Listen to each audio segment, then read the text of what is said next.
بلاش لما تيجوا تتكلموا مع الناس يبقى في لغة الاستغناء في الكلام معاهم. ناس كتير فاكرة ان انا لما احسس الناس اللي حواليا ان انا مش محتاج لكم، انا من غيركم عادي هعيش وهكمل الحياة بيكم او من غيركم مش فارقة، يبقى فاكر ان هو كده باين هو قوي، سترونج بقى نف، يعني لو انا بص بقى انا مكسر الدنيا.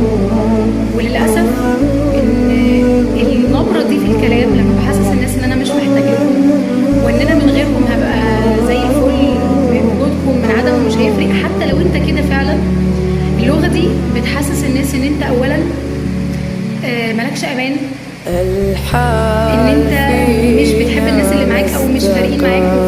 واي حد في الدنيا لما بيحس ان هو مش فارق مع اللي قدامه طبيعي ان هو بيبقى مش عاوز يكمل معاه في التعامل، او بيتعود على او بيحاول يعود نفسه على ان الشخص ده لو غاب انا كمان هحاول اتعود على غيابك. ده غير ان الناس ما بتحبش اللي يحسسها دايما ان انا مش محتاجك، ان انت مالكش لازمه. ده غير ان هم بيحاولوا يعودوا نفسهم دايما على ان انت في يوم من الايام هتمشي وتسيبهم لان انت قلت لهم كده.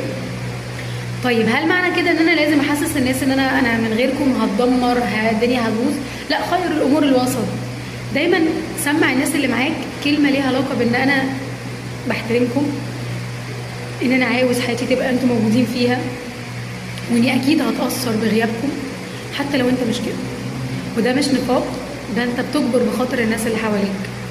لكن اللغه اللي عكس كده مش بتبين خالص ان انت انسان قوي، بل بالعكس الناس ما بتحاولش حتى انها تبذل مجهود في ان هي تقف جنبك لو احتجت لهم، لان انت قلت ان انت قوي كفايه وان انت مش محتاج للناس دي. فيوم ما تحس ان انت محتاج لحد فعلا جنبك مش هتلاقي حد، لان الناس خلاص خدت على ان انت شخص قوي وان انت مش هتحتاج لي وانت تعرف تتصرف بوجودي او بغيابي. بلاش لغة الاستغناء في الكلام على الناس، بلاش تحسس الناس ان انت تقدر تتعامل وتعيش في الحياة من غيرهم، لان انت اصلا مش هتقدر تعمل ده من غير الناس. كل واحد في الدنيا بيحتاج حد معاه في الدنيا يدعمه، يقول له كلمة حلوة، يشوفه، يكلمه. فبلاش الطريقة دي، واجبر بخاطر الناس اللي معاك والناس اللي حواليك. اشوفكم على خير، سلام عليكم.